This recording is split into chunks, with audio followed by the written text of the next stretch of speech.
Hello மக்களே, எல்லாரும் சேஃபாக இருப்பீங்கன்னு நினைக்கிறேன். ரொம்ப டைம் வேஸ்ட் பண்ணாமல் வீடியோக்குள்ளே போகலாம். சூர்யா 47 ஆல்ரெடி சூர்யா 46 இன்னும் முடியல. அதுக்குள்ளே என்ன சூர்யா 47லாம் கேட்காதீங்க. ஒரு அப்டேட் வந்திருக்கு. அந்த அப்டேட்டை நான் உங்ககிட்ட சொல்கிறேன். மற்றதெல்லாம் நீங்கள் பார்த்துக்கோங்க. அதாவது என்னென்னா, சூர்யா 47 வந்து ஆவேஷம் ரோமச்சன் படம் எடுத்த ஜீத்து மாதவன் தான் வந்து டைரக்ட் பண்ண போகிறாருன்னு சொல்லி உங்கள் எல்லா பேருக்கும் தெரியும்.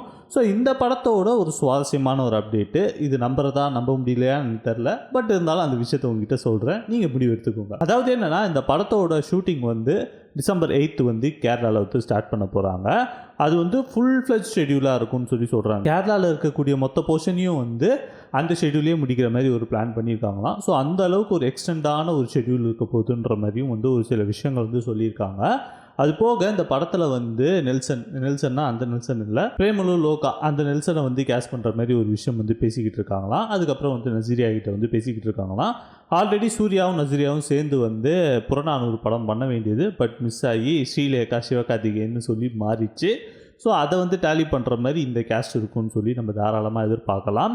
ஸோ ஜீத்து மாதவன் வந்து இங்கே லோகேஷ் கனகராஜ் ஒரு காலத்தில் எப்படி இருந்தாரோ அதே மாதிரி தான் அவர் அங்கே இருக்கார். எல்லா ஹீரோஸும் வந்து ஜீத்து மாதவன் சொல்லி சுற்றிக்கிட்டு இருக்காங்க. ஸோ ஆல்ரெடி மோகன்லால் வந்து என்ன சொல்லியிருக்காருன்னா, ஜீத்து மாதவன் வச்சு நாங்கள் ஒரு கேஷ் பண்ணிட்டோம், அந்த படத்தோட ஷூட்டிங் வந்து சீக்கிரமாக போகுதுன்ற மாதிரி வந்து சொன்னாங்க. இப்போ சொல்லி மறுபடியும் வந்து இதேமாரி ஒரு விஷயம் வந்து நடந்திருக்கு. ஸோ ஒரு வேளை மோகன்லால் சொன்னது இந்த ப்ராஜெக்டா இல்லை வேறு ப்ராஜெக்ட் வந்து பண்ண போகிறாங்களான்னு சொல்லி தெரியல. பட் இருந்தாலும் ஜீத்து மாதவனுக்கு வந்து ஒரு நல்ல ஹைப் இருக்குது. ஸோ சூர்யா 47 மூலமாக அதை வந்து இன்னும் கொஞ்சம் ஏற்றுவார்னு சொல்லி நம்ம வேண்டிக்கலாம். மற்றபடி வேறு எதுவும் பண்ண முடியாது. ஸோ அடுத்த நியூஸ்குள்ளே போகலாம்.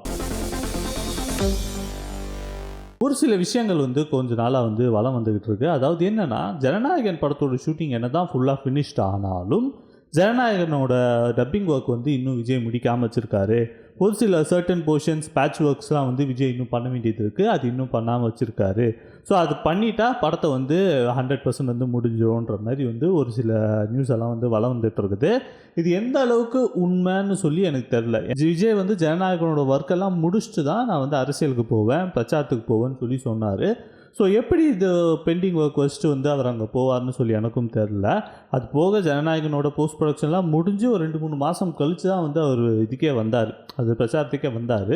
ஸோ எப்படி இது வந்து மிஸ் ஆகிருக்கும்? ஒரு வேளை பேட்ச் ஒர்க்குக்கு வராமல் இருக்காரா, இல்லை நிஜமால ஒரு சில சீன்ஸுக்கு வந்து பேச வேண்டியது இருக்கா? அதாவது என்னென்னா, சஜஷன் ஷார்ட்ஸுக்கெலாம் ஒரு சில டைலாக்ஸ் இருக்கும் தெரியுமா? ஸோ அந்த மாதிரி டைலாக்ஸ் பேச வேண்டியது இருக்கான்னு சொல்லி தெரியல.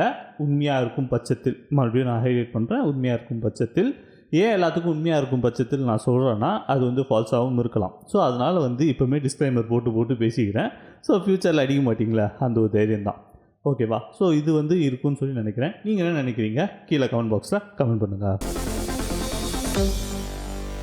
இந்த வீடியோ உங்களுக்கு பிடிச்சிருந்துச்சுன்னா இந்த வீடியோ லைக் பண்ணுங்கள். அதேமாதிரி உங்கள் ஃப்ரெண்ட்ஸ் அண்ட் ஃபேமிலி எல்லா பேருக்கும் இந்த வீடியோ ஷேர் பண்ணி விடுங்க. அது போக இந்த சேனலுக்கு புதுசாக இருந்தால் மறக்காம சேனல் சப்ஸ்கிரைப் பண்ண மறந்துடாதீங்க. Have a great day. நன்றி, வணக்கம், டாட்டா, பை பாய்.